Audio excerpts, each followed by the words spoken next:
Jazakumullah khairan. Bismillahirrahmanirrahim. Assalamualaikum warahmatullahi wabarakatuh. Alhamdulillahi ala ihsani wa syukru lahu ala taufiqihi wa amtinani. Asyhadu an la ilaha illallah wahdahu la syarika lahu ta'ziman li sya'nihi wa asyhadu anna Muhammadan abduhu wa rasuluhu da'i ila ridwanih. Allahumma salli alaihi wa ala alihi wa ashabihi wa ikhwani. Para hadirin hadirat yang dirahmati oleh Allah Subhanahu wa taala, kita melanjutkan bahasan kita dari kitab Aqidah Al-Imam Asy-Syafi'i rahimahullahu taala. Yaitu kitab yang mengumpulkan pernyataan-pernyataan Imam Syafi'i terkait dengan akidah. Maka seorang yang kagum dengan Imam Syafi'i, apalagi bermadhab, berafiliasi kepada Imam Syafi'i, maka hendaknya mereka mempelajari tentang akidah Imam Syafi'i dari sumbernya langsung. Baik dari perkataan Imam Syafi'i rahimahullahu ta'ala dalam kitabnya atau Ar-Risalah, atau dari catatan para murid-murid beliau yang mencatat tentang perkataan Imam Syafi'i rahimahullahu taala. Ya. Dan kitab ini adalah kitab yang paling baik akan terkait dengan hal tersebut karena judulnya Aqidah Imam Syafi'i. Aqidah Imam Syafi'i kama dawwanaha fi kutubihi, sebagaimana yang beliau tuliskan dalam buku-buku beliau, aw rawaha anhu talamidhuhu, atau yang diriwayatkan oleh murid-muridnya langsung dari Imam Syafi'i, tentunya dengan sanad-sanad yang sahih. Kita masuk pada bab berikutnya. Bab ma jaa 'anil Imam Syafi'i rahimahullah annal khata'a fil aqaid ashaddu minal khata'i fil fiqhi wa anna ahlal ahwa'i yukaffiru ba'dhum ba'dha. Yaitu penulis berkata bab tentang riwayat dari Imam Syafi'i atau perkataan Imam Syafi'i di mana beliau berkata kesalahan dalam akidah lebih berat daripada kesalahan dalam permasalahan fikih. Dan bahwasanya ahlul ahwa itu ahlul bidah, mereka saling mengkafirkan satu dengan yang lain. Ya. Ini bab untuk menjelaskan bahwasanya untuk masalah akidah seorang harus lebih hati-hati karena kesalahan dalam masalah akidah tidak sama dengan kesalahan terkait masalah fikih. Kemudian penulis berkata Anil Hasan bin Abdul Aziz Al-Jarwi, ya, beliau berkata, ya, qala kana Syafi'i yanha an-nahya asy-syadida an al-kalam fil ahwa. Bahwasanya Imam Syafi'i rahimahullah melarang dengan larangan keras untuk berbicara tentang al-ahwa, tentang bid'ah, tentang hawa nafsu, ya, tentang bid'ah. Wa yaqulu ahaduhum idza khalafa sahibahu qala kafart. Kenapa? Imam Syafi'i mengatakan karena ahlul bid'ah itu kalau mereka saling berselisih satu dengan yang lain, jika yang satu menyelisihi, langsung yang lainnya menghukum dengan kafir. Wal ilmu innama yuqalu fihi akhta'at. Namanya ilmu itu harusnya kalau salah cukup mengatakan engkau bersalah. Ya, ini Imam Syafi'i mengingatkan bahwasanya jangan masuk dalam masalah bid'ah, ya terutama dalam masalah akidah, karena kalau salah maka sebagian bisa mengkafirkan yang lainnya. Ilmu itu kalau salah harusnya cukup dikatakan akhta'ta, engkau bersalah, tidak sampai pada tahapan mengkafirkan. Kemudian juga diriwayatkan an Muhammad bin Abdullah bin Abdul Hakam qala li Syafi'i ya Muhammad in sa'alaka rajulun an syai'in minal kalam fala tujibhu. Wahai Muhammad, Imam Syafi'i menasihati muridnya, wahai Muhammad, jika ada salah seorang bertanya kepada engkau tentang al-kalam, tentang ilmu kalam, tentang akidah dan sekitarnya, ya, fala tujibhu, ya, tentang masalah teologi, tentang Allah Subhanahu wa taala, maka jangan kau jawab, ya. Kalau dia ahli kalam, jangan kau jawab, ya. Fa innahu in salaka andiyatin faqulta dirhaman aw daniqan qala laka akhta'at. Kalau dia bertanya kepada engkau tentang masalah fikih, tentang masalah diyat, yaitu yang harus dibayar jika terjadi pembunuhan tidak sengaja atau yang semisalnya, diyat, lalu engkau menjawab dirham atau danik, yaitu ukuran harta yang lebih kecil daripada dirham, maka dia akan berkata akhta'ta, kau salah. Wa in sa'alaka an syai'in minal kalam fazalalta qala kafart. Kalau dia bertanya kepada engkau tentang ilmu kalam, ya, yang terkait dengan teologi, tentang akidah, lalu kau bersalah, maka dia akan berkata engkau telah kafir. Engkau telah kafir. Di sini Imam Syafi'i mengingatkan bahwasanya kesalahan dalam akidah tidak sama dengan kesalahan dalam masalah fikih, maka beliau seakan-akan menasihati hindarkan berdebat dengan ahlul kalam terkait masalah akidah. Karena kalau engkau salah ngomong, mereka langsung kafirkan. Ilmu itu harusnya sampai pada derajat kalau seorang sudah bersungguh-sungguh, hanya dikatakan bersalah atau benar, ya, tidak sampai kafir mengkafirkan. Al-Imam Dzahabi rahimahullah mengomentari perkataan Imam Syafi'i di atas, beliau berkata, "Hadza dalun ala anna madhhab Abi Abdullah Asy-Syafi'i anna al-khata' fil usul laisa kal khata' fil ijtihad fil furu'." Ini menunjukkan bahwasanya mazhab Imam Syafi'i, kesalahan dalam masalah usul, dalam masalah pokok-pokok agama, laisa kal khata' fil ijtihad fil furu'.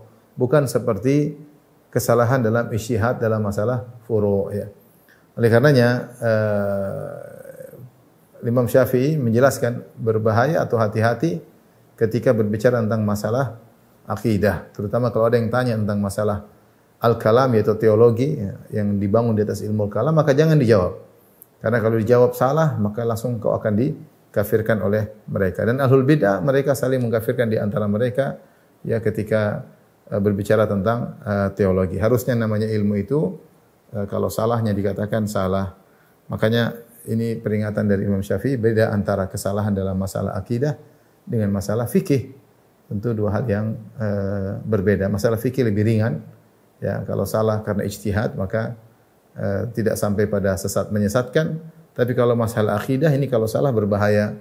Tadi Az-Zahabi rahimahullah, ulama besar mazhab Syafi'i, menyimpulkan bahwasanya ini menunjukkan perkataan Imam Syafi'i, annal khata'a fil usul, kesalahan dalam masalah usul, masalah pokok agama, di antaranya masalah usuluddin, masalah teologi, laisa kal khata'i fil ijtihad fil furu', tidak seperti kesalahan dalam masalah furu'. Maka ini memotivasi kita untuk berhati-hati dalam masalah akidah lebih daripada berhati-hati dalam masalah fikih. Masalah fikih perkaranya masih ringan. Selama tidak menyelisih ijma', perkaranya tidak sampai menyesatkan. Tapi kalau akidah, usuluddin, masalah pokok-pokok agama, biasanya kalau salah menyelisihi ijma', dan itu berbahaya, ya. Bisa sampai pada tingkat penyesatan, bahkan kalau ahlul bidah langsung bisa mereka mengkafirkan orang yang menyelisihi mereka. Taib, kita lanjut pada bab berikutnya.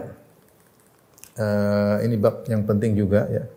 Bab ma jaa'a anil Imam Syafi'i rahimahullah fi tarki munadharati ahli al-ahwa. Jadi bab tentang larangan berdebat, bab larangan berdebat dengan ahlul bid'ah, dengan ahlul bid'ah,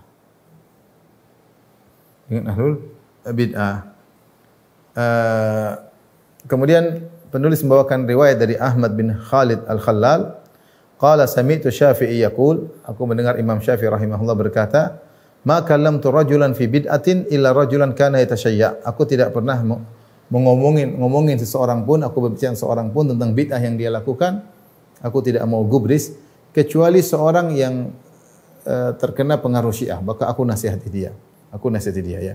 Maksudnya Imam Syafi'i menjauh berbicara dengan ahlul bid'ah, kecuali darurat atau terpaksa atau maslahat yang besar. Jika tidak, maka beliau tidak begitu peduli, ya. Karena orang kalau sudah tenggelam dalam bid'ah, bid'ah sudah menafsu dalam dirinya, susah untuk dikasih tahu. Maka beliau mengatakan, maka lam turajulan fi bid'atin illa rajulan kana yatashayya. Aku tidak pernah ngomongin seorang terkait bid'ah yang dia lakukan. Aku tidak pernah, kecuali seorang yang terkena pengaruh Syiah, maka aku nasihati. Kemudian juga An Rabi' bin Sulaiman Al-Muradi, muridnya Imam Syafi'i, beliau berkata, dari Rabi' bin Sulaiman Al-Muradi, beliau berkata, sami'tu Syafi'iyya yaqul, aku mendengar Imam Syafi'i rahimahullah berkata, al-mira' fid din yuqassil qalba, sungguhnya perdebatan dalam agama hanyalah memperkeras hati, wa yurithud dhaghain, dan hanya menimbulkan kedengkian dalam hati. Baik, ini bab tentang larangan berdebat ahlul bid'ah. Maka datang dalam ada beberapa kondisi. Pertama, beberapa beberapa pendalilan. Yang pertama, datang banyak dalil yang menunjukkan bolehnya berdebat, bolehnya mendebat ahlul ahwa, mendebati ahlul batil. Contoh seperti keumuman firman Allah Subhanahu wa taala, kata Allah Subhanahu wa taala, ud'u ila rabbika bil hikmati wal mau'izatil hasanati wajadilhum billati hi ahsan. Misalnya firman Allah Subhanahu wa taala, wajadilhum billati hi ahsan. Kata Allah Subhanahu wa taala, jidallah kepada mereka dengan cara yang terbaik. Jadi ahlul batil boleh kita jidal dengannya ya. Kalau dikasih hikmah enggak terima, al-mau'izatul hasanah terima, maka boleh berjidal. Wajadilhum. Jadil maksudnya jidallah mereka, debatlah mereka dengan cara yang terbaik. Debatlah mereka. Ini ayat menunjukkan bolehnya berdebat dengan ahlul bidah. Demikian juga Allah berfirman, "Wala tujadil ahlal kitabi illa billati hi ahsan." Contoh, "Wala tujadilu ahlal kitabi illa billati hi ahsan." Janganlah kalian berdebat ahlul kitab, ahlul batil kecuali dengan cara yang terbaik. Jadi disyariatkan untuk mendebat ahlul batil, di antaranya ahlul bidah, di antaranya ahlul syirik, di antaranya ahlul kitab, tapi dengan cara yang terbaik ya. Maka ini dalil menunjukkan bolehnya akan hal tersebut ya. Dan kita tahu bahwasanya ahlul bidah, ahlul batil memberikan syubhat, maka perlu ada bantahan. Seperti yang disebutkan dalam hadis ketika orang-orang ahlul kitab membaca firman Allah Subhanahu wa taala tentang firman Allah dalam surat Maryam, "Ya ukhta Harun ma kana abuki imra'a saw wa ma kanat ummuki baghiya." Ketika orang-orang Bani Israel berkata kepada Maryam ibunya Nabi Isa, mereka berkata, "Ya ukhta Harun, wahai saudarinya Harun." Wahai Maryam, maksudnya engkau adalah saudarinya Harun. "Ma kana abuki imra'a saw wa ma kana ummuki baghiya." Wa ma kanat ummuki baghiya. Ayahmu bukan orang buruk dan ibu bukan pezina. Kenapa kau bisa hamil tanpa suami? Di sini kata ahlul kitab ketika itu memberi syubhat kepada para sahabat. Kata mereka, lihatlah Allah dalam Al-Quran disebutkan, "Ya ukhta Harun, wahai saudari Harun." Padahal Nabi Harun jauh sebelum zaman Nabi Isa alaihissalam. Kenapa Maryam dikatakan saudarinya Harun? Makanya disampaikan kepada Nabi Muhammad SAW, mereka kasih syubhat. Berarti Al-Quran salah kok dibilang ibunya Isa, wahai saudarinya Harun. Padahal Harun jauh sebelum zaman Nabi Musa, jauh. Bisa jadi ribuan tahun ya. Jauh sekali zaman Nabi Musa sampai ke zaman Nabi Isa ya. Maka Nabi Muhammad menjelaskan sallallahu alaihi wasallam, membantah syubhat tersebut bahwasanya mereka dahulu menamakan anak-anak mereka dengan nama orang-orang saleh ya. Jadi jawabannya mudah. Harun yang dimaksud dalam ayat bukan Harun Nabi Harun, tapi orang Bani Israel suka menamakan anak-anak mereka dengan nama-nama nabi. Di antaranya ada yang dinamakan dengan Harun sesuai dengan nama Nabi Harun, tapi bukan Nabi Harun yang dimaksud. Hanya sekedar namanya sama karena mereka suka menamakan anak-anak mereka dengan nama Nabi Harun, dengan nabi-nabi mereka. Taib. Ini contoh. Yang kedua, bahwasanya para ulama ahlu sunnah, demikian juga para sahabat, ya, mendebat ahlul bid'ah. Ini banyak asarnya. Seperti contohnya siapa? Contohnya seperti Ali radhiyallahu anhu mendebat Khawarij.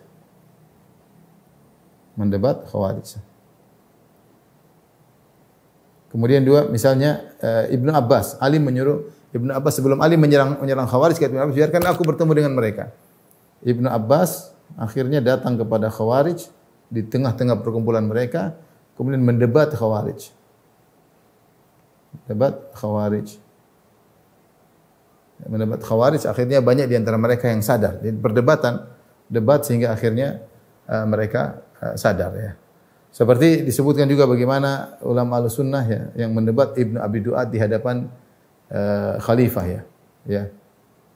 Kemudian juga misalnya Abdul Aziz Al-Makki dalam kitabnya Al-Haidah ya. Abdul Aziz Al-Makki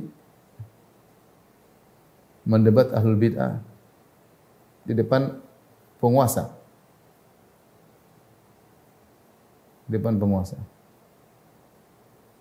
Yang ditulis bukunya dicetak judulnya Al-Haidah. Ya Al-Haidah. Jadi demikian juga misalnya Imam Syafi'i sendiri. Imam Syafi'i mendebat Hafs al-Fard ya. Imam Syafi'i sebagaimana pernah kita sebutkan, Imam Syafi'i mendebat Hafs al-Fard. Ahlul bidah, tokoh Mu'tazilah. Hafs al-Fard. Sampai kalah, Hafs al-Fard tersebut kalah. Jadi Ini baru debat langsung. Demikian juga para ulama banyak mendebat dalam bentuk buku, ya. Misalnya 3 mendebat dalam bentuk buku. Dalam bentuk buku ini lebih banyak lagi. Ya. Ya, dalam bentuk buku seperti tulisan Imam Ahmad Ar-Rad 'ala Jahmiyah wa Zanadiqah, ya. Misalnya Imam Ahmad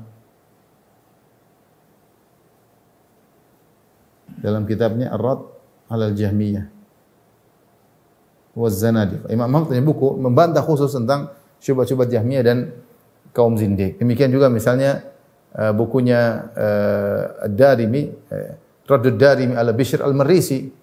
Dia kumpulkan syubhat yang kemudian dibantah dalam sebuah buku. Jadi ditulis sejak dahulu para ulama membantah, ya. Seperti Al-Imam Al-Bukhari dalam bukunya Khalqu Afalil Ibad, dia bantah syubhat-syubhat Mu'tazilah. Demikian dalam kitabnya Kitabut Tauhid wa Rad 'alal Jahmiyah. Di dalam Sahih Bukhari ada kitabnya Kitab At-Tauhid. Situ Imam Bukhari mendebat ahlul bidah. Jadi apalagi dalam buku banyak sekali para ulama menulis buku untuk bantah ahlul bidah. Seperti Ibnu Qayyim rahimahullah, Ibnu Taimiyah, apalagi Ibnu Taimiyah punya buku isinya bantahan terhadap ahlul bidah, dalam seperti membantah orang-orang Syiah dalam kitabnya Minhajus Sunnah Nabawiyah. Seperti Imam Ibnu Taimiyah membantah orang-orang Nasara dalam kitabnya Al-Jawabus Saleh, Al-Jawabus Sahih, Liman Baddala Dinal Masih, ya. Beliau bantah dalam buku yang dicetak sekarang sekitar 6 jilid, ya. Kemudian juga beliau membaca Rad 'alal Mantiqiyin, beliau bantah juga Asy'ariyah dalam kitabnya dalam banyak buku-buku beliau, ya.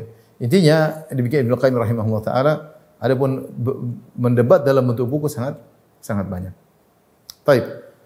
Namun dari sisi lain, ini sisi lain, ya. Ada juga dalil-dalil yang melarang untuk mendebat ahlul bidah.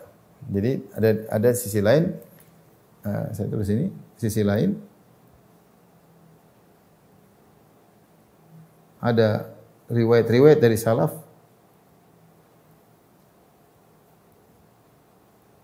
melarang mendebat ahlul bidah. Berdebat dengan ahlul bidah.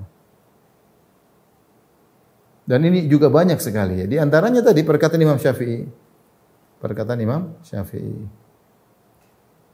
melarang untuk mendebat ahlul bid'ah, ya. Tidak usah lah. Sementara beliau sendiri juga mendebat, ya. Oleh karenanya, ya, dan banyak sekali dinukil juga dari Imam Ahmad, ya, juga melarang untuk duduk dengan ahlul bidah misalnya, ya. Terlalu banyak dalil yang juga menunjukkan akan hal tersebut, ya. Seperti Imam Ahmad bin Hanbal berkata dalam kitab Ushulus Sunnah, beliau berkata Ushulus Sunnah indana, pokok-pokok sunnah di sisi kami. Kemudian berkata wa tarkul khusumat wal julus ma ahlil ahwa, meninggalkan perdebatan dan duduk bersama ahlul bidah, ya. Jadi perkataan Imam Ahmad.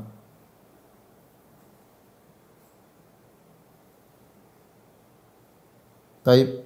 Jika demikian kita dapati dalil-dalil yang menunjukkan boleh berdebat dan juga ada larangan dari para salaf untuk berdebat dengan ahlul bidah, ya. Seperti juga perkataan Abu Kilabah, beliau berkata, "La tujalisu ahlul ahwa." Jangan kalian duduk dengan ahlul bidah. "Wa la tujadilum," jangan debat mereka. "Fa inni la aman an yaghmisukum fi dhalalah." Aku tidak merasa aman, bisa jadi mereka ahlul bidah menenggelamkan kalian dalam kesesatan. "Au yulabbisu alaikum fid dini."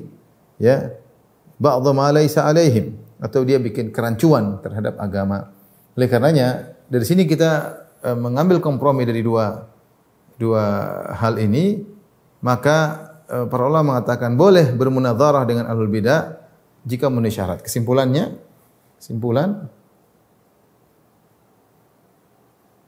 boleh debat dengan ahlul bidah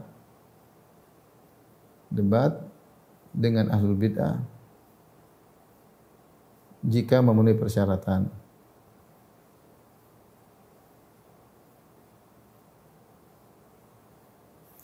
Di antara syarat-syarat tersebut disebutkan oleh para ulama, misalnya orang yang mendebat dia harus benar-benar paham tentang apa yang dia bicarakan. Jangan dia ngambang.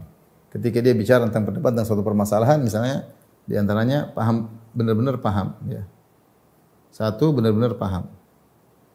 benar-benar paham masalah ya sesuai akidah Ahlussunnah. Akidah Ahlussunnah. Benar-benar paham, bukan paham setengah-setengah. Kalau paham setengah-setengah nanti dia salah dalam memahami. Ya karena kita tahu orang yang ngaji kadang ada yang memahami secara global, kadang yang memahami secara mendalam. Yang memahami global enggak usah, yang memahami mendalam silakan ya. Kemudian yang kedua, paham betul akidah ahlul bid'ah tersebut. Jangan sampai dia salah paham. Ya, jangan sampai dia salah paham karena terkadang sebagian orang tidak paham akidah Mu'tazilah, akidah Jahmiyah, akidah Murji'ah. Terus bagaimana dia membantah? Dia harus paham betul akidah mereka. Sehingga dia bisa mendiskusi dengan baik, dengan harapan ada manfaatnya diskusi tersebut. Yang ketiga, misalnya paham betul syubhat-syubhat ya, yang disampaikan ahlul bidah. Syubhat-syubhat mereka. Yang keempat, bisa membantah syubhat-syubhat tersebut.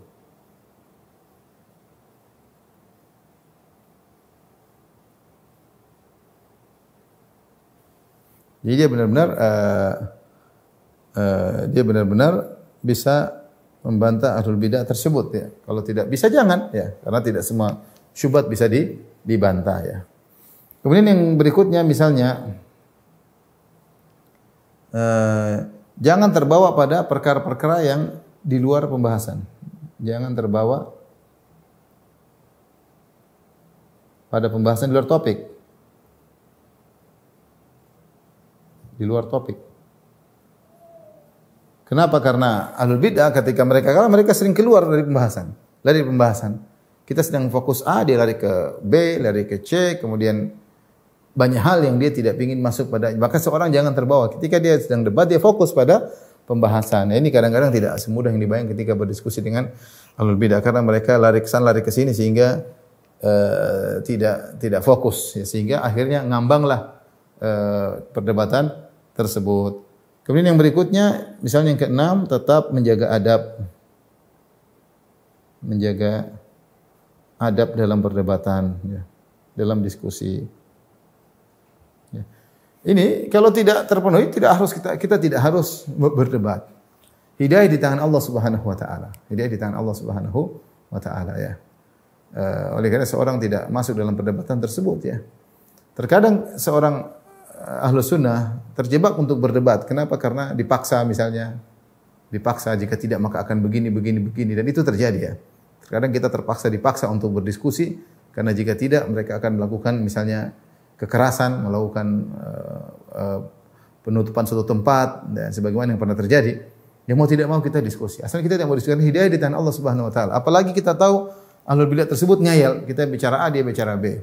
Sudah tahu kebenaran dia tetap tolak ya. Tahu ini hadis dia tolak hadis tersebut. Maka sudah tahu hadisnya sahih maka dia tafsirkan dengan akalnya sendiri, tinggalkan seluruh perkataan ulama pakai akalnya sendiri. Ya, susah. Nah, jadi kalau tidak perlu debat enggak usah. Masing-masing hidayah kita hanya doakan semoga dia dapat hidayah. Ini maksud saya pendapat perkataan Imam Syafi'i rahimahullah taala bahwasanya beliau tidak menyarankan berdialog dengan ahlul bidah meskipun beliau sendiri berdialog karena tidak semua dialog mendatangkan kemaslahatan. Tidak semua dialog mendatangkan apa? Kemaslahatan ya. Maka saya ingatkan kepada kawan-kawan yang masuk dalam misalnya di Facebook atau di medsos tidak usah terlalu berdebat ya. Fokus ngaji yang benar, tidak usah dengar yang macam-macam, tidak usah mendebat. Kadang-kadang kalau berdebat tidak punya ilmu akhirnya menimbulkan kekacauan, salah memahami, tidak paham akidah Ahlussunnah atau tidak memahami akidah Ahlul Bidah, akhirnya salah dalam berdiskusi.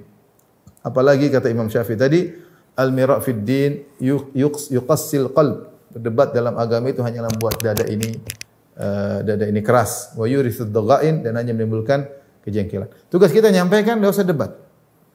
Kita tidak harus membuat orang itu dapat hidayah. Apalagi kita tidak memiliki kapasitas untuk berdiskusi. Enggak usah. Ya sudah, kalau enggak ya sudah kita enggak usah dengar syubhat tersebut, kemudian kita lebih banyak mempelajari kebenaran-kebenaran. Jadi jangan biarkan sibuk mendengar syubhat-syubhat ahlul bidah. Baik.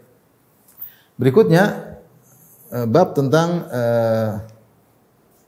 iman, kata penulis, ma ja'al Imam Syafi'i rahimahullah Innal imana qaulun wa amalun yazidu bit ta'ah wa yanqusu bil ma'siyah. Iman itu perkataan dan perbuatan bertambah dengan ketaatan. Iman itu adalah perkataan dan perbuatan bertambah dengan ketaatan dan berkurang karena maksiat. Ini akidah Ahlussunnah. Imam Syafi'i bahwasanya iman itu bab iman adalah perkataan dan perbuatan. Kemudian bertambah dengan ketaatan dan berkurang dengan kemaksiatan. Iman itu berkurang dengan maksiat. Nah, ini adalah pembahasan tentang masalah al-iman. Ini adalah akidah Ahlussunnah tentang al-iman. Al-iman itu bukan hanya dalam hati saja, tapi dia perkataan juga dan perbuatan. Perkataan hati maksudnya keyakinan, dan perkataan lisan, zikir, baca Quran, ini juga adalah iman. Perbuatan seperti salat, ya, zakat, puasa, ini perbuatan. Ini semua adalah bagian daripada iman. Dan dia bisa bertambah dan bisa berkurang. Ini adalah ciri akidah Ahlussunnah wal Jamaah tentang iman. Jadi iman itu perkataan satu, perkataan. Ini perkataan, ada perkataan hati dan perkataan lisan. Hati dan lisan. Yang kedua perbuatan, yaitu amal-amal tubuh. Seperti apa? Seperti salat, zakat, puasa, dan lain-lain. Ini amalan tubuh semuanya. Kemudian bertambah dengan ketaatan, bisa bertambah. Ini yang kedua. Sifat ketiga, bertambah dengan ketaatan. Iman bisa bertambah, Dan iman bisa berkurang dengan maksiat. Jadi iman itu bisa naik, bisa turun. Ini akidah Ahlussunnah wal Jamaah, dan ini menyelisihi akidah Ahlul Bidah. Ini menyelisihi akidah Ahlul Bid'ah. Ya. Baik kalangan Mu'tazilah maupun Murji'ah, baik kalangan Khawarij dan Mu'tazilah maupun kalangan Al-Murji'ah.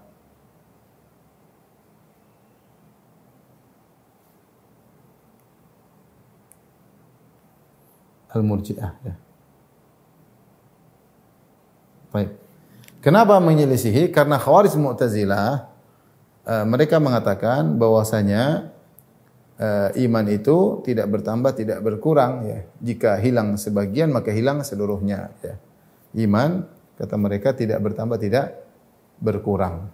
Kalau hilang sebagian, hilang seluruhnya. Al-Murji'ah mengatakan bahwasanya iman cuma di hati. Al-Murji'ah mengatakan iman cuma di hati. Ada yang mengatakan iman cuma ma'rifah, ada yang mengatakan iman cuma tasdik. Ini pembahasan panjang lebar. Saya sudah bahas dalam syarah akidah wasithiyah, saya tidak akan ulang di sini. Saya cuma kasih isyarat saja bahwasanya Imam Syafi'i berada di atas akidah Ahlussunnah dalam masalah iman, ya. Dan subhanallah, banyak orang yang mengaku bermadzhab Syafi'i ternyata menyelisihi. Seperti contoh, saya nukil dalam buku akidah syarah akidah wasithiyah bagaimana Ar-Razi dia mengaku bermadzhab Syafi'i. Tapi dia bilang Imam Syafi'i salah dalam masalah iman. Ya, karena dia menurut dia iman itu amal tidak termasuk iman. Dan dia mengkritik Imam Syafi'i. Saya nukil dalam kitab Syarah Akidah Wasithiyah. Saya tidak ingin bahas lebih panjang lebar. Artinya dia sudah ngaku bahwasanya Imam Syafi'i akidahnya seperti ini dan dia tahu, terus dia bantah. Makanya tidak semua orang mengaku bermadzhab Syafi'i akidahnya sama dengan Imam Syafi'i. Betapa banyak orang mengaku bermadzhab Imam Syafi'i ternyata mengisi akidah Imam Syafi'i dalam masalah asma sifat, dalam masalah tauhid, dalam masalah hal-hal yang lain sudah kita jelaskan pada pertemuan lalu. Di antaranya masalah iman. Tapi kita nukil perkataan Imam Syafi'i. An Rabi' bin Sulaiman qala sami'tu Syafi'iyya yaqul. Rabi' bin Sulaiman Al-Muradi beliau berkata, aku mendengar Imam Syafi'i berkata, al-iman qaulun wa amalun yazid bi ta'ah wa yanqus. Iman itu perkataan dan perbuatan. Ini seperti kita jelaskan tadi. Iman adalah perkataan perbuatan. Perkataan hati maksudnya keyakinan, i'tiqad, keikhlasan, ya, kesabaran hati, tawakal, ini semua perkataan hati. Dan perkataan lisan seperti zikir, syahadatain, baca Al-Quran, wa amal, dan juga ternyata amal seperti tadi salat, jihad, kemudian puasa dan yang yazidu bi ta'at, naik dengan ketaatan, iman itu bisa bertambah dengan ketaatan. Semakin orang taat semakin imannya bertambah. Wa yanqusu bil maksiyah, dan bisa turun dengan maksiat. Iman naik dan turun. Kita sendiri merasakan iman kita terkadang naik, iman kita terkadang turun. Terkadang kita merasa iman kita di puncak, terkadang iman kita merasa sangat di bawah. Tsumma tala hadil ayah, kemudian Imam Syafi'i membacakan firman Allah, wa yazdadal ladzina amanu imana. Dan orang-orang beriman itu bertambah iman mereka. Ini sangat jelas. Ini membantah seluruh ahlul bidah, baik Khawarij, Mu'tazilah yang mengatakan iman tidak bertambah, tidak berkurang, demikian juga Murji'ah yang mengatakan iman tidak bertambah, tidak berkurang, ya.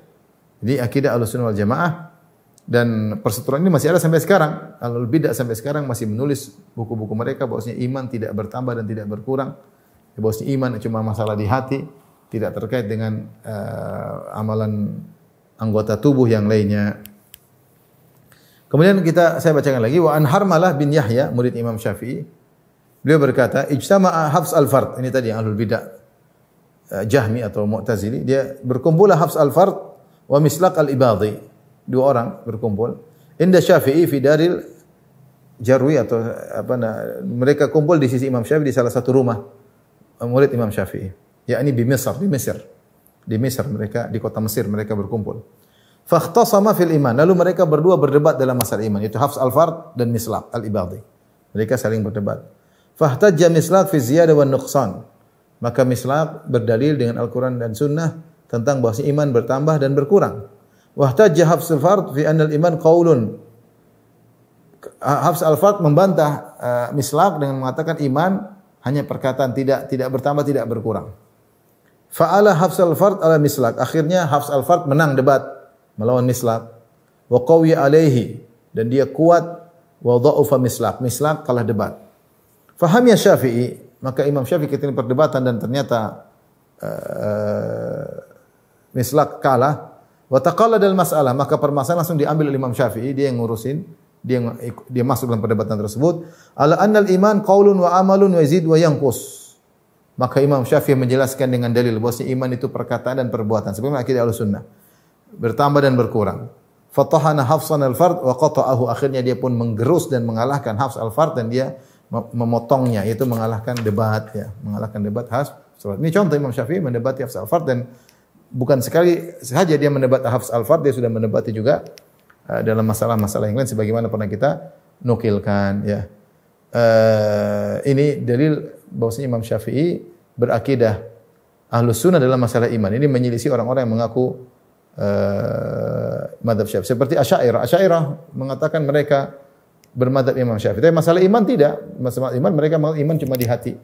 Sebagaimana termaktub dalam buku-buku akidah mereka, dan saya nukil dalam syarah akidah Wasithiyah. Maka seorang berusaha mengikuti Imam Syafi'i bukan hanya fikihnya saja, tapi yang lebih penting adalah mengikuti akidahnya. Jangan bilang saya bermadzhab Syafi'i, ikuti fikihnya doang, akidahnya tidak diikuti, ya. Justru ketika akidah ngambil dari orang lain, ini tidak benar. Imam Syafi'i diakui ulama sebagai ulama Ahlus Sunnah. Imam Syafi'i diberi gelar dengan Nasirul Hadis, penolong hadis. Imam Syafi'i bagaimana getolnya membantah ahlul kalam, ya, ahlul filsafat. Maka seorang yang ingin selamat di dunia dan akhirat, maka jangan berafiliasi kepada Imam Syafi'i hanya sekedar masalah furu', masalah fikih. Yang lebih utama adalah dia berafiliasi kepada Imam Syafi'i dalam masalah akidah. Karena akidah Imam Syafi'i sama dengan akidah Imam Ahmad bin Hanbal, yaitu sama dengan akidahnya Imam Malik, sama dengan akidahnya Abu Hanifah, yaitu bermadzhab Ahlus Sunnah wal Jamaah. Bab berikutnya, bab ma ja'ala Imam Syafi'i rahimahullah fi a'zami ayatin yahtajju biha ala ahli al-irja'. Bab tentang apa yang datang dari Imam Syafi'i tentang ayat yang paling agung untuk membantah Murji'ah. Ahlul irja' maksudnya Murji'ah. Murji'ah itu adalah kelompok yang mengatakan iman itu hanya di hati. Jadi perkataan bukan termasuk iman, amal soleh bukan termasuk iman. Kita iman di hati. Iman di hati. Cuma tasdik. Ini pembahasannya panjang, cuma saya ingin jelaskan secara singkat aja. Secara singkat saja bahwa ini adalah kebatilan. Yang benar iman itu perkataan hati, perkataan lisan, amal, perbuatan juga merupakan iman. Orang yang sholat semakin dia bertambah iman. Orang yang bersedekah dia semakin bertambah iman. Orang yang puasa dia merasakan imannya semakin bertambah. Orang baca Quran dengan lisan dia semakin bertambah iman. Jadi rasakan hal tersebut. Ya, bukan masalah hati saja dia. Taib. Apa ayat yang paling mudah membantah Murji'ah adalah ayat ini dalam surat Al-Bin ayat 5. Dari Abu Utsman Muhammad bin Idris Asy-Syafi'i, yaitu anak Imam Syafi'i, qala sami'tu abi, aku mendengar ayahku yaitu Al-Imam Syafi'i rahimahullah yaqul Lailatanil Humaidi. Imam Syafi'i pernah berkata kepada Al-Humaidi, ya, seorang ulama Ahlussunnah yang lain. Ma yuhtajju alaihim yakni ahlul irja bi ayatin ahajju min qaulihi ta'ala. Tidaklah dibantah ahlul irja, kaum murji'ah dengan ayat yang lebih yang lebih kuat daripada firman Allah ini. Ini ayat yang paling kuat membantah mereka, yaitu firman Allah, "Wa ma umiru illa liya'budullaha mukhlishina lahud-din hunafa." Tidaklah mereka diperintahkan kecuali untuk beribadah kepada Allah dengan ikhlas, mengikhlaskan agama untuk Allah. Hunafa yaitu cenderung kepada tauhid, menjauh dari kesyirikan. Wa yuqimus salata wa yu'tuz zakata, dan juga menegakkan salat. Mereka tidak diperintahkan kecuali di antaranya untuk menegakkan salat, wa yu'tuz zakata, dan bayar zakat. Wa dzalika dinul qayyim. Ini termasuk agama yang lurus. Di sini Allah mengatakan bertauhid, kemudian menegakkan salat dan membayar zakat adalah agama yang lurus, ya. Jadi yang dimaksud dengan iman bukan cuma tauhid saja, ya, tetapi juga menegakkan salat termasuk iman, membayar zakat juga termasuk iman, ya. Apalagi dalam Al-Qur'an Allah menamakan salat dengan iman. Wa ma kana Allahu liyudhi'u imanahum, ya. Innallaha bin-nasi laraufur rahim, ya. Wa ma kana Allah liyudhi'a imanakum innallaha bin-nasi laraufur rahim. Allah tidak akan menyia-nyiakan salat kalian, maksudnya iman Allah namakan salat dengan iman. Intinya ini bahasan saya sudah bahas panjang lebar dalam syarah Aqidah Wasithiyah dengan sangat detail insyaallah taala, maka saya tidak ulangi dalam bahasanya, kasih isyarat-isyarat dalam bahasan kita kali ini. Baik, kita lanjutkan mungkin bab yang terakhir. Bab ma ja'a anil Imam Syafi'i rahimahullah fi dzunub allati hiya dunal kufri wa hukmi ahliha fid dunya wal akhirah. Bab apa yang datang dari Imam Syafi'i tentang dosa-dosa selain kekufuran, dosa-dosa yang di bawah kekufuran. Bagaimana hukum pelakunya di dunia maupun di akhirat. Jadi terkait dengan pelaku dosa besar, hukum pelaku dosa besar. Dosa besar contohnya apa? Contohnya zina, misalnya apa? Misal zina, mencuri, durhaka, membunuh, misalnya. Membunuh, itu dosa besar, membunuh dan lain-lain. Apa hukumnya? Maka di sini ada pendapat Ahlus Sunnah,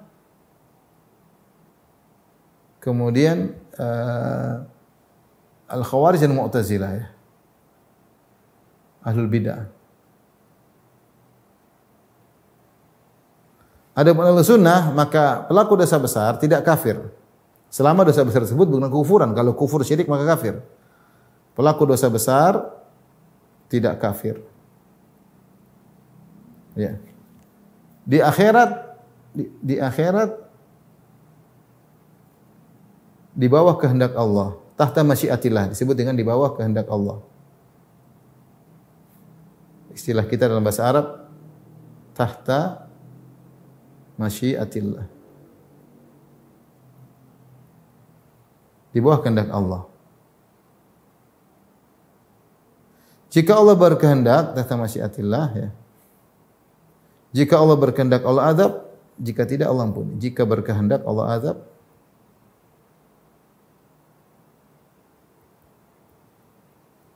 jika berkehendak Allah ampuni, atau Allah azab, atau Allah azab. Dalilnya apa? Firman Allah, "Innallaha la yaghfir ayyushraka bi." Allah tidak mengampuni dosa syirik. Wa yaghfiru ma duna dzalika liman yasha. Kata Allah dalam Al-Qur'an, "Wa yaghfiru ma duna dzalika liman yasha." Wa yaghfiru ma duna dzalika liman yasha. Allah mengampuni dosa selain kesyirikan bagi yang Allah kehendaki. Berarti ada yang Allah misalnya seorang meninggal dalam kondisi bunuh diri atau membunuh orang lain, meninggal. Orang ini bagaimana nasibnya? Terserah Allah. Bisa Allah azab, bisa Allah ampuni. Karena Allah mengatakan wa yaghfiru ma duna dzalika liman yasha. Allah mengampuni dosa-dosa selain kesyirikan bagi yang Allah kehendaki. Jadi ada yang Allah kehendaki Allah ampuni, dan ada yang Allah kehendaki Allah tidak ampuni. Maka dalil menunjukkan ada pelaku dosa besar yang pasti diampuni Allah, dan ada pelaku dosa besar yang pasti diadab oleh Allah. Kita dapati dalam banyak dalil ada orang pelaku dosa besar diazab oleh Allah. Yang kita dapati juga banyak dalil ada orang diampuni oleh Allah Subhanahu wa taala. Ya, ini ahlu sunnah. Jadi tidak bisa kita bilang pasti masuk neraka, tidak mungkin. Beda dengan ahlul bid'ah, beda dengan ahlul bid'ah. Contoh Khawarij Mu'tazilah. Adapun Khawarij kata mereka pelaku dosa besar kafir. Pelaku dosa besar kafir. Jadi kalau orang mati membunuh dia kafir. Ada orang mati bunuh diri kafir. Kekal di neraka. Jadi tidak mungkin diampuni. Tidak mungkin diampuni. Mu'tazilah beda. Pelaku dosa besar fi manzilah baina manzilatain. Baina manzilatain. Yaitu di antara dua kedudukan. Tidak kafir, tidak muslim. Tidak kafir, tidak muslim. Terus apa? Susah. Mereka bilang di antara dua kedudukan. Tidak disikapi kafir, tidak disikapi muslim. Terus di neraka juga kekal. Di neraka kekal. Ya.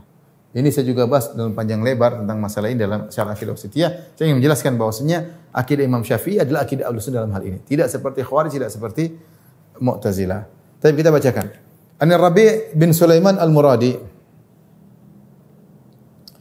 Dari Rabi' bin Sulaiman Al-Muradi, Imam Syafi'i, beliau berkata, akhbarana Syafi'i, Imam Syafi'i berkata kepada kami, qala akhbarana Sufyan bin Uyainah ani Zuhri. Imam Syafi'i meriwayatkan hadis dari Sufyan bin Uyainah, dari Zuhri, dan an Abi Idris, an Ubadah bin Samit, dari sahabat Ubadah bin Samit. Imam Syafi'i meriwayatkan hadis. Dia juga ahlul hadis. Imam Syafi'i dia ahli fikih dan juga ahlul hadis. Makanya dia sering meriwayatkan hadis dengan sanadnya.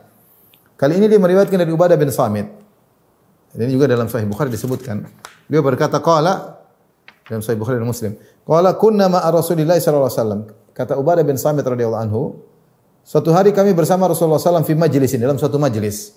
Faqala, kemudian Imam Rasulullah SAW berkata, bai'uni ala an la tusyriku billahi syai'a. Baiatlah aku untuk yaitu berjanjilah kepadaku dengan janji yang kuat, yaitu namanya baiat. Berjanjilah kepadaku dengan janji yang kuat bahwasanya kalian tidak berbuat syirik sama sekali kepada Allah. Wa qara'a alaihil ayah. Wa qala. Kemudian kata Nabi SAW, faman waffa minkum fa ajru Allah. Siapa yang menunaikan kalian baiat ini maka pahalanya di sisi Allah. Wa man asaba min dzalika syai'an, barang siapa yang melanggar dosa-dosa tersebut, itu dosa-dosa besar. Fa uqiba bihi, kemudian dia dihukum, yaitu dihukum had. Misalnya dia berzina ternyata dirajam, dia membunuh ternyata dia juga dibunuh, fa huwa kafaratun lahu, maka hukuman tersebut adalah kafarah baginya, penggugur dosa-dosa. Wa man asaba min dzalika syai'an, dan siapa yang melakukan dosa-dosa besar seperti membunuh, berzina, fasatarallahu alaihi, kemudian Allah tutup, tidak ketahuan, fahuwa ila Allah, maka itu kembali kepada Allah. Insya'a ghafara lahu, jika Allah berkehendak Allah ampuni, wa insya'a adzabahu, jika Allah berkehendak Allah azab dia. Perhatikan ini, di sini sangat jelas.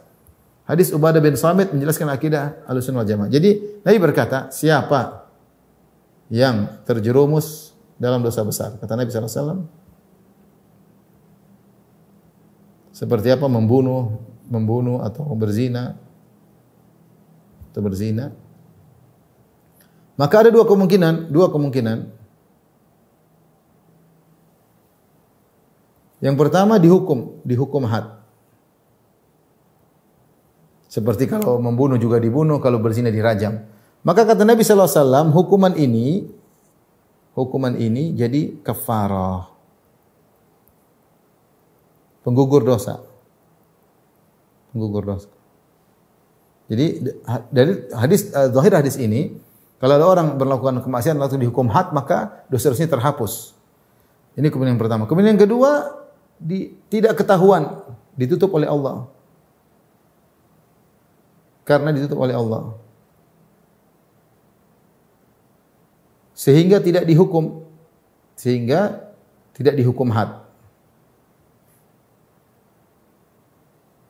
Nah, bagaimana nasibnya di akhirat?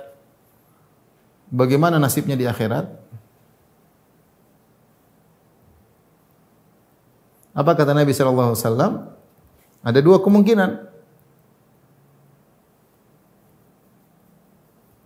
Yang pertama, kata Nabi, insya'a ghafara lahu, mungkin Allah ampuni dia, bisa jadi Allah ampuni dia. jika Allah berkehendaki.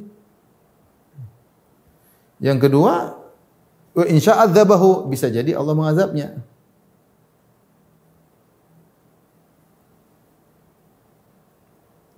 Mengazabnya. Ini hadis paling jelas kata Imam Syafi'i. Bagaimana akidah Ahlussunnah wal Jamaah? Berikutnya lihat kata Imam Syafi'i. Beliau berkata, qala Syafi'i, lam asma' fil hududi haditsan abyana min hadza. Aku tidak pernah mendengar dalam hadis-hadis, tidak mendengar riwayat hadis tentang hukum had seperti hadis ini paling jelas, paling jelas. Wa qad ruwiya an Nabi sallallahu alaihi wasallam annahu qala, dan telah diriwayatkan dari Nabi hadis yang semirip dengan ini, namun lebih jelas yang ini. Ada hadis lain Rasulullah bersabda, "Wa ma yudrika la'allal hududa kaffaratun lidzunub." Kau tidak tahu, bisa jadi bahwasanya hukum-hukum had itu merupakan penggugur dosa. Di sini Nabi masih mengatakan bisa jadi. Bisa jadi. Kau tidak tahu, bisa jadi hukum-hukum had bisa menggugurkan dosa. Tapi dalam hadis Ubadah bin Samit yang kita baca tadi, Rasulullah mengatakan jika dihukum hukum had, dosa-dosa diampuni. Maka lebih jelas. Makanya kata Imam Syafi'i berkata, "Wa huwa yushbihu hadza." Hadis ini sama dengan hadis Ubadah bin Samit. Wa hadza abyanu minhu, tetapi hadis Ubadah bin Samit lebih tegas, lebih jelas. Jelas bahwasanya kalau orang melakukan dosa besar, kalau dihukum had dosanya diampuni, kalau tidak ketahuan, tidak dihukum, maka ada dua kemungkinan. Kemudian Imam Syafi'i menyebutkan beberapa contoh tentang dosa-dosa besar namun tidak dihukumi kafir. Contoh beliau mengatakan tentang tawalli yaumaz zahf, yaitu kabur dari medan pertempuran. Ya. Allah hanya mengatakan waman yuwalliminku yawma idzin duburahu illa mutaharrifan liqitalin aw mutahayyizan ila fi'ah. Siapa yang kabur dari medan pertempuran, ya, tapi ternyata dia kabur tersebut dalam rangka bergabung dengan pasukan yang misalnya atau untuk kembali lagi, maka tidak mengapa. Tapi kalau dia kabur lari tanpa ada alasan, ya, maka tidaklah dikafirkan. Kata Imam Syafi'i, illa an ya'fu Allah, bisa jadi Allah ampuni dia. Kalau tidak, maka dia akan dimurkai oleh Allah Subhanahu wa taala. Ini contoh dia sebutkan. Ya. Kemudian juga Imam Syafi'i menyebutkan contoh kedua, disebut 3 contoh. Contoh kedua dalam buku ini tentang orang saling perang membunuh. Dalam surat Al-Hujurat Allah mengatakan, wa in ta'ifatani minal mu'minina iqtatalu, jika dua kaum kelompok saling berperang di antara mereka, itu perang ingin bunuh-bunuhan. Bukankah membunuh dosa besar? Iya. Tapi Allah masih menamakan dua kelompok dengan orang beriman. Jika kata Allah, wa in ta'ifatani minal mu'minina qatatalu, jika dua kelompok dari kaum mukminin saling bunuh-bunuhan, berarti membunuh masih belum kafir. Fa aslihu bainahuma, maka damaikanlah di antara keduanya. Fa in bagat ihdahuma al-ukhra faqatil allati tabghi hatta tafi ila amrillah. Kalau ada yang membangkang tidak mau damai, maka silakan perangi yang tidak mau damai tersebut. Tapi intinya Imam Syafi'i mengatakan wa sammallahu ta'ala al-mu'minin. Sammahumullah, Allah tetap menamakan mereka orang-orang beriman meskipun mereka terjerumus dalam perang di antara mereka. Padahal itu dosa, tapi tidak sampai pada derajat kafir, ya. Kemudian contoh yang ketiga yang disebut oleh Imam Syafi'i dalam buku ini tentang orang yang menulis surat kepada musuh, ya, bahwasanya kaum muslimin ingin menyerang mereka. Sebagaimana dilakukan oleh Hatib bin Balta'ah, ya. Hatib radhiyallahu anhu ketika Nabi ingin perang menyerang kota Mekah dalam Fatu Makkah, dia kirim surat kepada keluarganya di sana. Bahwasanya Rasulullah SAW akan menyerang kalian, maka waspada. Ini kan bukankah tulisan surat ini membongkar rahasia kaum muslimin, dan ini berbahaya, akibatnya bisa fatal. Ternyata ketika Hatib kirim kepada keluarganya, Hatib bin Abi Balta'ah radhiyallahu anhu kirim kepada keluarganya, Allah berikan wahyu kepada Nabi. Maka akhirnya Ali bin Abi Thalib dan Al-Miqdad radhiyallahu anhu mengejar, ada 3 orang, ya. Yaitu kata Ali, saya, kemudian Al-Miqdad dan Zubair, ya. 3 orang. Al-Miqdad dan Zubair bin Awam, kami bertiga mengejar wanita tersebut. Ternyata Hatib menitipkan pada seorang wanita untuk pergi ke Mekah, dititip. Dikejarlah wanita tersebut. Kemudian ketika ketemu, mereka berkata, keluarkan surat dari Hatib. Kata wanita tersebut, tidak ada, saya enggak bawa surat. Maka sahabat ini 3 orang, Ali, Al-Miqdad radhiyallahu anhu dan Zubair bin Awam radhiyallahu anhu, mereka berkata, la tukhrijanna al-kitaba aw la tulqiyanna thiyaba. Kasih surat itu kepada kami, kalau tidak kami telanjangi kamu. Akhirnya dia pun keluarkan surat, dia kasih kepada Ali bin Abi Thalib. Kemudian isinya min Hatib bin Abi Balta'ah ila nasi. Ternyata isinya dari Hatib bin Abi Balta'ah kepada kerabatnya ada di Quraisy di Mekah. Maka akhirnya Rasulullah terima surat tersebut, Rasulullah menegur Hatib. Kata Rasulullah, "Ma hadza ya Hatib?" Apa yang kau lakukan? Menulis surat membongkar rahasia peperangan ini berbahaya bagi kaum muslimin. Maka Hatib minta uzur, dia berkata, "La ta'jal alayya ya Rasul." Jangan kau buru-buru menuduhku ya Rasulullah atau mengambil hukum untukku ya Rasulullah. Inni kuntum ra'an mulsaqan fi Quraisy. Saya dulu cuma sekedar, saya bukan orang Quraisy asli, tapi saya dulu pernah tinggal bersama orang Quraisy. Dan saya ingin mereka punya hutang budi sama saya. Beda dengan teman-temanmu dari Muhajirin ya Rasulullah. Mereka kaum Muhajirin, mereka punya saudara-saudara di sana dan mereka bisa berbuat baik kepada mereka. Adapun saya bukan orang Quraisy asli dan saya punya hutang budi. Saya ingin punya jasa kepada mereka, maka saya kabarkan kepada mereka bahwasanya engkau akan menyerang mereka supaya mereka waspada. Kemudian kata beliau, "Ma fa'altu wallahi ma fa'altu syakkan fi dini." Aku melakukannya bukan karena ragu tentang agama Islam, bukan. Wala ridwan bil kufri badal Islam. Dan bukan saya melakukan ini, saya tulis surat ini bukan karena ridho dengan Islam. Tetapi tadi saya ingin punya jasa kepada kerabat saya yang masih musyrik di sana. Umar ketika mendengar hal tersebut, Umar berkata, "Ya Rasulullah, da'ni adrib unuqa hadzal munafiq." Ya Rasulullah, biarkan aku penggal kepala orang munafik ini. Maka Nabi tegur, "Innahu qad syahida Badran." Sungguhnya Hatib bin Abi Balta'ah pernah ikut perang Badar. "Wa ma yudrika la'alla Allah azza wa jalla qatala ahli Badar faqala i'malu ma syi'tum." Bisa jadi Allah telah melihat kepada siapa peserta perang Badar, dan Allah berkata, "Lakukan apa yang kalian kehendaki wahai para peserta perang Badar, qad ghafartu lakum, aku telah mengampuni dosa-dosa kalian." Di sini Imam Syafi'i kemudian membahas hadis ini dengan panjang lebar. Dia berkata, ini dosa besar dilakukan oleh Hatib bin Abi Balta'ah dengan membongkar sebagian rahasia kaum muslimin yang ingin menyerang, namun tidak dikafirkan oleh Nabi sallallahu alaihi wasallam dan tidak dihukum bunuh oleh Nabi sallallahu alaihi wasallam. Maka beliau berkata, ini dalil semua, beliau ingin menunjukkan bahwasanya pelaku dosa besar tidaklah dikafirkan. Tidaklah dikafirkan, tapi dia terjerumus dalam dosa besar. Kalau dia dihukum hukum had, maka dosa-dosanya diampuni. Kalau tidak dihukum dengan hukum had, maka jika dia meninggal belum bertobat, urusannya kembali kepada Allah. Bisa jadi Allah ampuni, bisa jadi Allah beri azab. Demikian ikhwan dan akhwat yang dirahmati Allah Subhanahu wa taala, inilah akidah Imam Syafi'i dan insyaallah akan kita lanjutkan lagi. Kita bersabar belajar akidah Imam Syafi'i agar kita benar-benar yakin bahwasanya akidah yang kita yakini ini adalah akidah para salaf, bukan akidah karangan Ibnu Taimiyah, bukan juga karangan Muhammad bin Abdul Wahhab, ya. Karena kita baca akidah Imam Syafi'i dengan nukilan-nukilan langsung dari buku-buku beliau, dari kitab Al-Um, dari kitab Ar-Risalah dan juga dari murid-muridnya. Allah taala alam bisawab. Allah taala alam bisawab. Demikian saja. Wabillahi taufiq wal hidayah. Assalamualaikum warahmatullahi wabarakatuh.